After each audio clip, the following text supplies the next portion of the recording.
Today let's talk a little bit about extension boards and servos. So let's start out with extension boards. An extension board is where you are going to plug your microbit.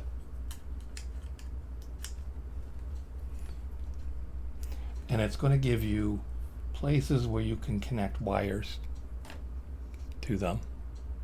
And different extensions have different capabilities and, of course, different prices and different sizes as well, as you can see.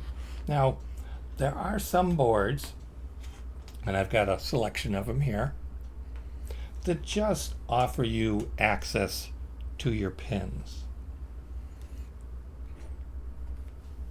Consider this one. As you can see, the pins are listed here. Shows you which ones are capable of analog, which ones have your I/O, and it breaks out your I2C for you as well. Different types of power. This one has audio output, which is nice. This one has power from a USB connection.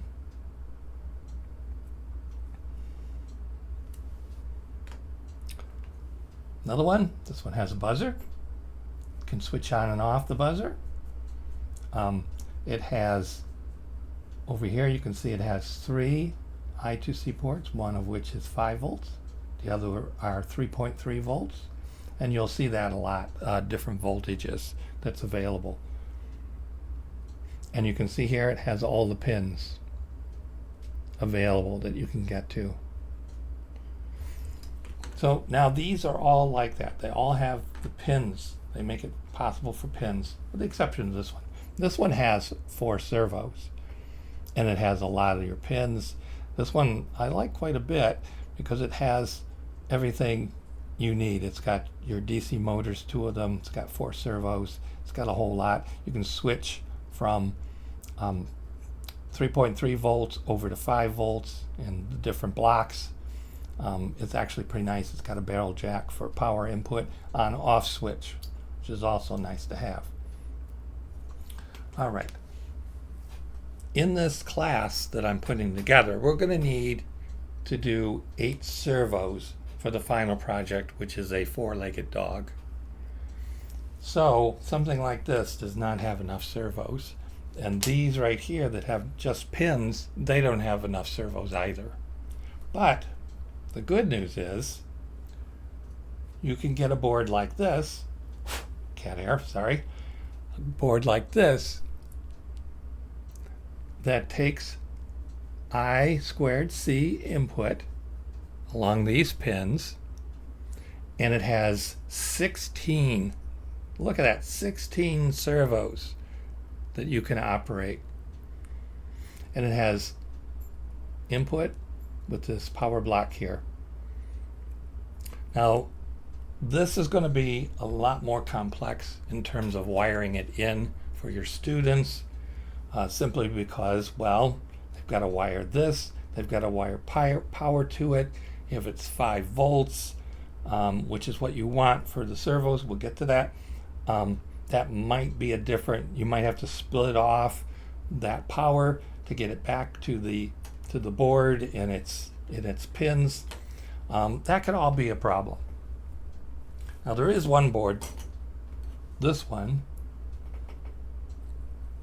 This is the pin between. This one's different. This one allows you to take this board and put it into another board. Yeah, if I can force it in. Well, I don't really want to force it in, do I? Maybe it goes like this.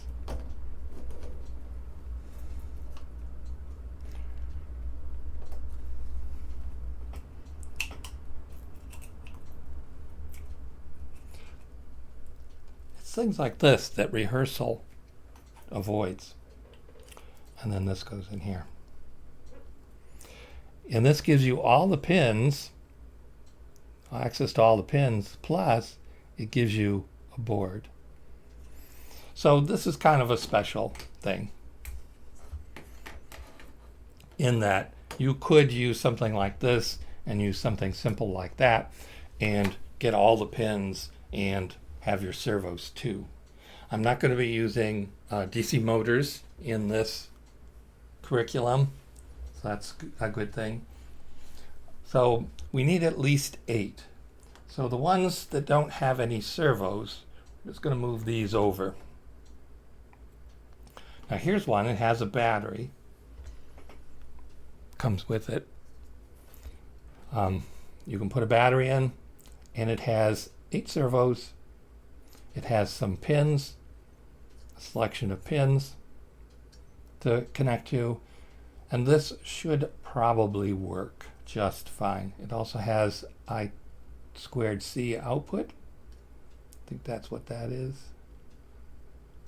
Oh, that's a motor. That's a motor. It's right here. I²C is right there. Now, I have built my designs such that I'm not using a battery like this.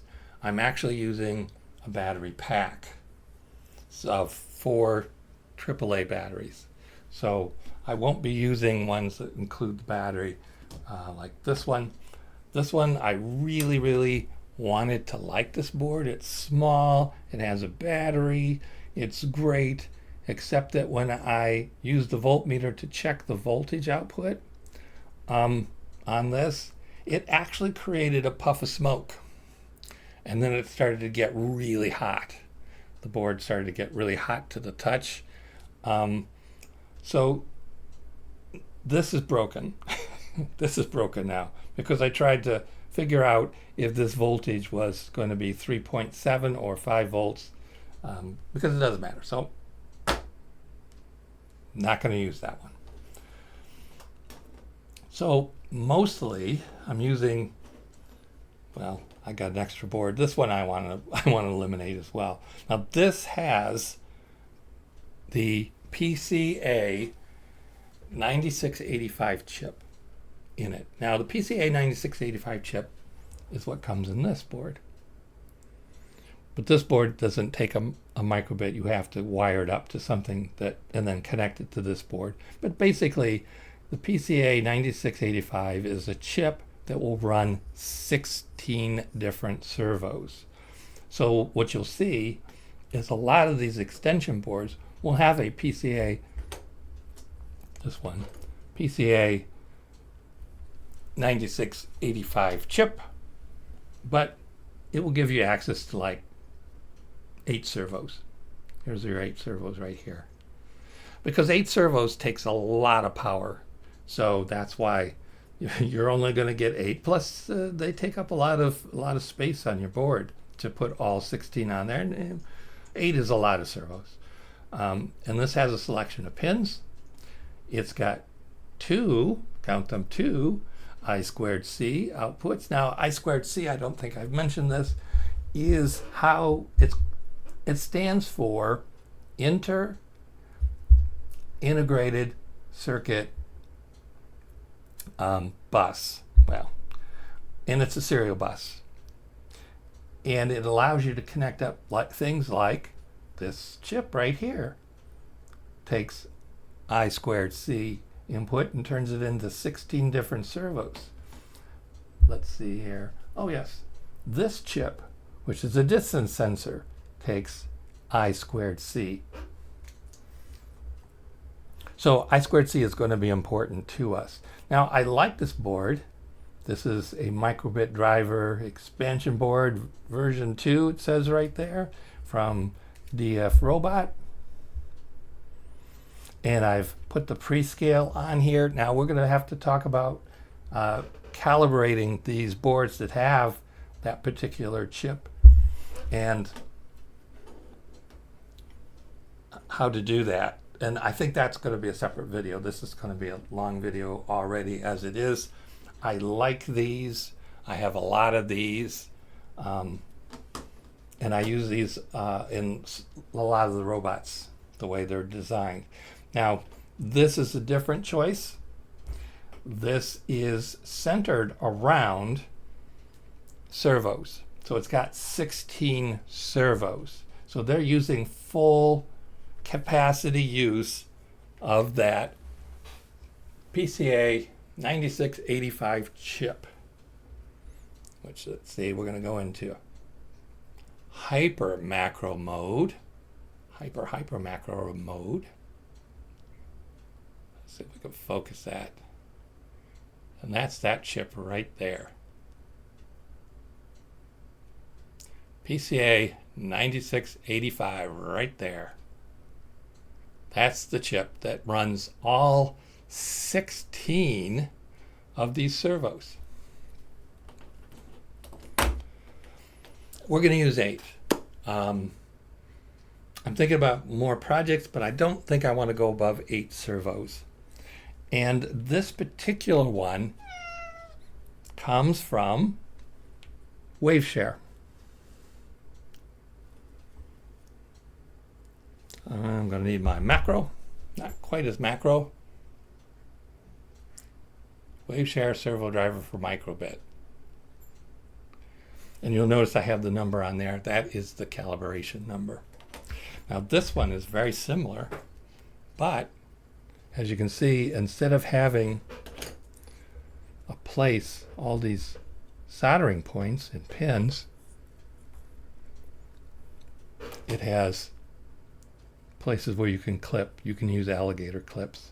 I prefer this because it gets me to the I squared C right there, which I put a green and a yellow. Now I have to solder these on myself. The board does not come with these soldered in, so you have to buy these pins and then you have to actually solder them on yourself.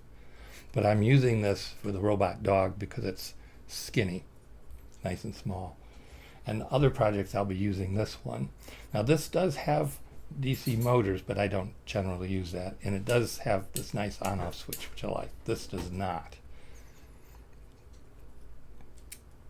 Okay, so that's our extension board. So this one, remember, servo driver for microbit, made by WaveShare. You can solder these on. And this one, DF robot.